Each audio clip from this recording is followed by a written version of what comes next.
ఖమ్మం జిల్లా సత్తుపల్లిలో కిడ్నాప్ కలకలం రేగింది. గుడిపాడులో ఓ బాలుడిని గుర్తు తెలియని వ్యక్తులు ఎత్తుకెళ్లారు. జంపన్న, దుర్గా అనే దంపతులు గుడిపాడు దగ్గర గుడిసెలు వేసుకుని నివసిస్తున్నారు. రాత్రి వీరు నిద్రిస్తున్న సమయంలో బాలుడు అపహరణకు గురయ్యాడు. బాలుడి కోసం చుట్టుపక్కల మొత్తం వెతికినా ఆచూకీ దొరకలేదు. రాత్రి 12 గంటల వరకు తమ బిడ్డ పక్కనే పడుకొని ఉన్నాడని బాలుడు తల్లి చెబుతుంది. తాము పడుకున్న తర్వాత దుండగులు ఎత్తుకెళ్లారని కన్నీటి పర్యంతమవుతుంది. పోలీసులు కేసు నమోదు చేసి దర్యాప్తు చేస్తున్నారు. మధ్యలో బండ పెట్టుకున్నాక అవతల వైపు పాలు ఇద్దామని అవతల వైపు బండ పెట్టాను. అవతల వైపు బండ పెట్టి పాలు ఇచ్చుకుంటే బాబు అట్టే పండుకుని చేయి మీద పండుకున్నాడు. చేయి పైన పెట్టుకుంటూ పండుకోడు, అసలు చేయి మీదే పండుకుంటాడు.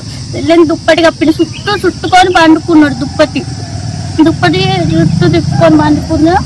అటు పండుకుని ఆయన పండుకుని మేము పండుకుని మా ఆయన 12 ఫోన్ చూస్తూనే ఉంది.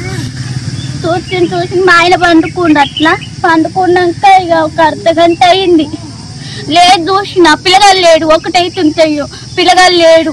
చూస్తే బాగా పిల్లగాలు లేడు, బాగా లేదు అంటే మా ఆయన లేచిండు. మొత్తం ఇల్లు మొత్తం దొలని తుప్పటమో ఆడ జరిగి ఉన్నది. కొంచెం మొత్తం చూసినాక ఇల్లు గిట్ట మొత్తం చూసి ఎక్కడ కనపడలేదు.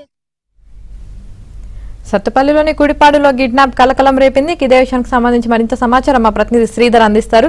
శ్రీధర్, చెప్పండి, బాలుడి ఆచూకీ ఏమైనా తెలిసిందా? పోలీసులు ఏమంటున్నారు? బాబు కోసం పోలీసులు గాలిస్తున్నారు. సత్తుపల్లి పట్టణం సమీపంలోని గుడిపాడు ప్రాంతంలో 11 నెలల బాలుడి కిడ్నాప్ సంచలనం సృష్టిస్తోంది, కలకలం సృష్టిస్తోంది. పాల్వంతకు చెందిన జంపన్న, దుర్గా వీళ్ళిద్దరు కూడా సంచార జీవనం గడుపుతుంటారు. ఈ క్రమంలో పాల్వంచ నుంచి వాళ్ళు సంచారం చేసుకుంటూ గ్రామాలు తిరుగుతూ సత్తుపల్లి చేరుతున్నారు. వారం రోజుల క్రితం సత్తుపల్లిలో వాళ్ళు గుడిపాడు ప్రాంతంలో చిన్న గుడిసెలు వేసుకుని అక్కడ నివాసం ఉంటూ సత్తుపల్లి ప్రాంతంలో వాళ్ళు సంచార జీవనం గడుపుతున్న పరిస్థితి అయితే ఉంది. అయితే రాత్రి 12 గంటల వరకు కూడా వాళ్ళ బాబు 11 నెలల బాబు వాడుతూనే ఉన్నాడు. 11 నెలల బాబుని ఆ తర్వాత రాత్రి 12 గంటల తర్వాత గుర్తు తెలియని వ్యక్తులు అపహరించారు. దానిపైన తల్లిదండ్రులు తీవ్ర ఆవేదన వ్యక్తం చేస్తున్నారు, కన్నీటి పర్యంతం అవుతున్నారు. ఆ స్థానికంగా ఉన్న గ్రామస్తుల సహాయంతో ఆ చుట్టుపక్కల ఉన్న వాళ్ళందరూ కూడా గాలించిందని, ఎక్కడ కూడా బాబు ఆచూకీ తెలియలేదు. గుర్తు తెలియని వ్యక్తులు బాబును అపహరించారని చెప్పేసి జంపన్న, దుర్గలు కూడా తీవ్రంగా వెలిపిస్తున్న పరిస్థితుంది.